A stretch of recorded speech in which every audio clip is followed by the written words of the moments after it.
বঙ্গোপসাগরের প্রাকৃতিক সম্পদ রক্ষায় বিমস্টেক বৈঠকে ঐক্যের বার্তা, পারস্পরিক সম্পর্ক উন্নয়নে গুরুত্ব আরোপ পররাষ্ট্রমন্ত্রীর। কলকাতায় সায়েন্স সিটির কাছে জলাশয় থেকে এক বাংলাদেশি যুবকের মরদেহ উদ্ধার, হত্যা নাকি আত্মহত্যা তদন্ত করছে পুলিশ। এবং প্রাণ ফিরতে শুরু করেছে বাঁশ ও বেত শিল্পে, রপ্তানি হচ্ছে ইউরোপের বাজারে, তবুও পুঁজি জোগাড় করতে হিমশিম খাচ্ছেন উদ্যোক্তারা। স্বাগত জানাচ্ছি প্রবাসী নিউজ 24 সংবাদের সঙ্গে আছে আমি আহসান হাবিব। দেখছিলেন সংবাদ শিরোনাম, এবারে বিস্তারিত সংবাদ। বঙ্গোপসাগরের প্রাকৃতিক সম্পদ রক্ষায় ঐক্যের বার্তা দিল দক্ষিণ পূর্ব এশিয়ার 7 দেশের জোট বিমস্টেক। ভারতের দিল্লিতে এই সম্মেলনে যোগ দেন বাংলাদেশের পররাষ্ট্রমন্ত্রী doctor Hasan Mahmud.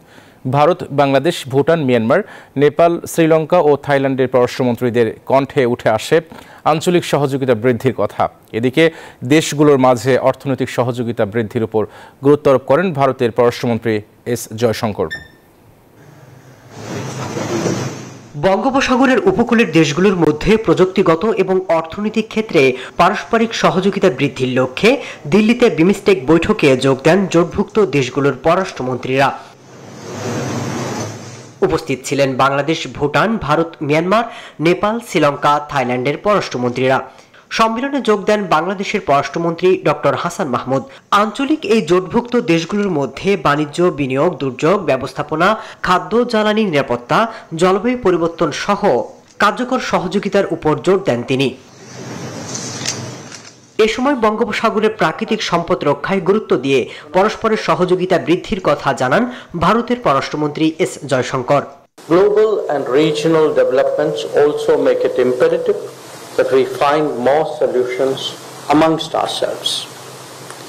There are long-standing goals such as capacity building and economic cooperation that have acquired a new urgency, and not least a grouping that is so complementary and so congenial in its membership should surely harbor higher aspirations.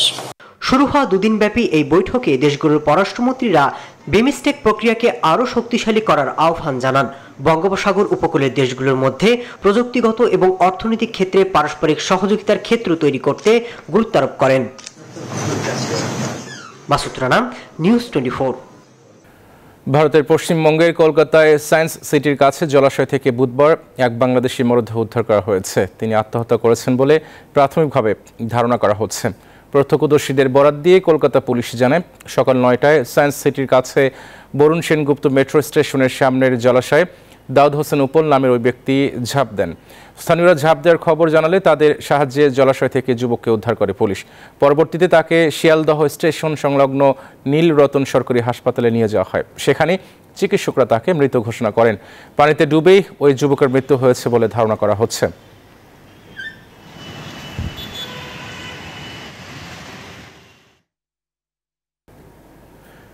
নতুন করে প্রাণ ফিরে পেতে শুরু করেছে বাঁশ ও বেত শিল্প। এসএমই ফাউন্ডেশনের প্রশিক্ষণ পেয়ে প্রান্তিক অঞ্চলের উদ্যোক্তারা তৈরি করছেন দৃষ্টিনন্দন পণ্য। স্থানীয় বাজারের পাশাপাশি যা রপ্তানি হচ্ছে ইউরোপের বিভিন্ন দেশে। তবে পুঁজি জোগাড় করতে এখনও হিমশিম খেতে হচ্ছে উদ্যোক্তাদের, ফলে অনেক সময় ব্যাহত হচ্ছে উৎপাদন। মানিকগঞ্জের ঘিওর থেকে মোফাজ্জল হোসেন বাবলুর ক্যামেরায় আরও জানাচ্ছেন ওয়ালিদ সাকিব।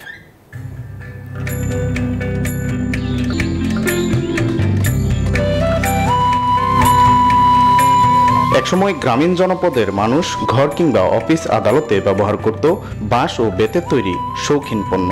আধুনিকতার ছোঁয়ায় যা অনেকটাই বিলুপ্তির পথে। তবে বৈচিত্র্যকরণের মাধ্যমে বাঁশ বেতের নতুন পণ্য তৈরিতে উদ্যোক্তাদের প্রশিক্ষণ দিয়েছে এসএমই ফাউন্ডেশন। মানিকগঞ্জের ঘিওর উপজেলার শ্রীবাড়ি ইউনিয়নের ঋষিপাড়া বংশপরম্পরায় এই গ্রামের বেশ কিছু পরিবার এখনো যুক্ত বাঁশ ও বেত শিল্পের সাথে। উপজেলার মোট 70টি পরিবারের 250 মানুষের জীবিকার উৎস এই শিল্প। বাঁশ, বেত, চিকন তার আর সুতার সমন্বয়ে তৈরি করছেন square tray, fruit cup, cylinder, half সিলিন্ডারের মতো এমন বৈচিত্র্যময় নানা পণ্য। উদ্যোক্তারা বলছেন, পণ্য বৈচিত্র্যকরণের প্রশিক্ষণ পেয়ে তার সুফলও মিলছে।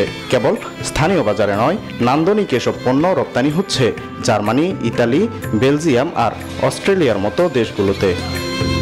শের কাটা, ধামা, পালা এগুলো আগে চলতো, এগুলো না চলে না। হাটেতে বেত নিয়ে মনে গিরামারি সুগাই চাচি ফাড়ি মানে মনে করো পরিবার সহ এই বেতের মধ্যে খাটে। গ্রাম আছে, তারপরে বেতগুলো মনে করো অনেক দূরে থেকে আনা হয়, আবার এই যে ঘিউরাটো আছে, এই বেতগুলো আনা হয়। এই সুদের টাকা দিতে কিন্তু আমার কাছে চালানাই থাকে না। সরকার যেমন সুদ মকুব ঋণ দিত, তাহলে মনে হয়তো কাজ করতাম, আমরা আটু লাভবান হতে পারতাম আর কি। অর্ডার মাফিক আমরা কাজ করছি, অনলাইন অফলাইন। এসএমই ফাউন্ডেশনের যে একটা মেলা হয়েছে, ওই মেলা থেকেও আমাদের দেখা যায় অনেকেই বিভিন্ন সময় বিভিন্ন প্রয়োজনে তারা আমাদের নক করে। তবে এই শিল্পের উদ্যোক্তাদের টিকে থাকার চ্যালেঞ্জ আর হতাশাও কম নয়। এখনও চড়া সুদে এনজিও কিংবা মহাজনদের কাছ থেকে ঋণ নিতে হয় তাদের। এছাড়া তৃতীয় পক্ষের হাত ধরে পণ্য রপ্তানি হওয়ায় ন্যায্য মূল্য থেকে বঞ্চিত হওয়ার অভিযোগ উদ্যোক্তাদের। জানিয়ে এসএমই ফাউন্ডেশন বলছে, আন্তর্জাতিক বাজারে সরাসরি পণ্য রপ্তানিতে আরও দক্ষতার প্রয়োজন উদ্যোক্তাদের। আন্তর্জাতিক বাজারের সাথে আমরা আমাদের উৎপাদনকারী ও মধ্যস্থকারীদের এক ধরনের সংযোগ তৈরি করার ক্ষেত্রে আমরা সাহায্য করি। এসএমই ফাউন্ডেশনের মূল কাজটা এখন এই মুহূর্তে হবে যাতে আমাদের যে উৎপাদনকারীরা যাদের মাধ্যমে আন্তর্জাতিক বাজারে পণ্য বিক্রি করেন, এই মধ্যস্বত্বভোগীরা যেন এই উৎপাদনকারীদেরকে ন্যায্য মজুরি এবং পাওনাটা দেন। এসএমই ফাউন্ডেশন জানায়, উদ্যোক্তাদের সহজ শর্তে ঋণ দিতে বাংলাদেশ ব্যাংকের সাথে কাজ করছে সংস্থাটি। বাঁশ ও বেতের তৈরি এসব পণ্য তৈরিতে পুঁজি সংকটের কথা বলছেন কারিগররা। পাশাপাশি ন্যায্য মূল্য না পাওয়ায় রয়েছে হতাশাও। উদ্যোক্তারা বলছেন, রপ্তানিমুখী এই শিল্পে সরকারের নীতি সহায়তা পেলে ঘুরে দাঁড়াবে বাঁশ ও বেত শিল্প। ওয়ালিদ সাকিব, নিউজ 24, মানিকগঞ্জ। জাপানের টোকিওতে বিক্রমপুর সোসাইটির বার্ষিক আয়োজনে হয়ে গেল ঈদ পুনর্মিলনী অনুষ্ঠান। প্রধান অতিথি ছিলেন রাষ্ট্রদূত শাহাবুদ্দিন আহমেদ। টোকিওতে বসবাসরত বাংলাদেশিরা ঈদ পুনর্মিলনীতে যোগ দেন। 2 দশক ধরে এমন একটি ব্যতিক্রমী আয়োজনে খুশি প্রবাসীরা। জাপানের টোকিও থেকে তানিয়া মিথুন জানাচ্ছেন বিস্তারিত। জাপানের বৃহত্তম সংগঠন মুন্সিগঞ্জ বিক্রমপুর সোসাইটির বার্ষিক আয়োজনে ঈদ পুনর্মিলনী অনুষ্ঠান হয়ে গেল গত সপ্তাহে। শত শত জাপান প্রবাসী বাংলাদেশি এই ঈদ পুনর্মিলনীতে যোগ দেন। টোকিও সংলগ্ন বিখ্যাত মিসাতো পার্কে আয়োজিত এই অনুষ্ঠানে প্রধান অতিথি ছিলেন বাংলাদেশ দূতাবাসের রাষ্ট্রদূত শাহাবুদ্দিন আহমেদ। অনুষ্ঠানের শুরুতেই সম্প্রতি পরলোকগত প্রবাসীদের জন্য শোক প্রকাশ এবং দোয়া করেন সোসাইটির উপদেষ্টা শরাফুল ইসলাম। ঈদ উদযাপন করতেছি 2 সপ্তাহ পরে, তো দেখতেই পাচ্ছেন আসলে আমরা কুরবানি মাংস দিয়ে যে প্রত্যেকবারের মতো এবারও আমরা সেই প্রোগ্রামটা আরম্ভ হতে চলছে। কি আনন্দ লাগছে, মনে হয় বাংলাদেশ ঈদ করতেছি আমাদের সোসাইটি থেকে আজকে ঈদের আয়োজনে। এরপর শুভেচ্ছা বক্তব্য রাখেন সোসাইটির সভাপতি বাদল চাকলাদার, সাধারণ সম্পাদক SA নান্নু। আমি কখনো আসি নাই, এই প্রথম মনে হয় অনেক ভালো লাগছে। স্পেশাল ব্যাপারটা হচ্ছে যে এটা হচ্ছে ঈদ পুনর্মিলনী বিক্রমপুর সোসাইটি। আমাদের সবার আকাঙ্ক্ষিত ঈদের পরের একটা প্রোগ্রাম থাকে। প্রধান অতিথির বক্তব্যে রাষ্ট্রদূত শাহাবুদ্দিন আহমেদ বলেন, জাপানের মতন ব্যস্ততম দেশে এমন একটি আয়োজন বিশেষ প্রশংসার যোগ্য। দুপুর 1টা থেকে চলতে থাকে আপ্যায়ন পর্ব। অন্যান্য ধর্মাবলম্বীদের জন্য বিশেষ খাবারের ব্যবস্থা করা হয়। উল্লেখ্য, জাপানস্থ মুন্সিগঞ্জ বিক্রমপুর সোসাইটি প্রায় 2 দশক যাবৎ প্রবাসীদের নানাবিধ সমস্যা এবং বাংলাদেশে প্রাকৃতিক দুর্যোগ সহ বিভিন্ন সমাজ কল্যাণমূলক কাজে সহযোগিতা করে আসছে। দল মত নির্বিশেষে 2 দশক ধরে এমন একটি আয়োজন সত্যি প্রশংসার যোগ্য। তানিয়া মিথুন, নিউজ 24, টোকিও।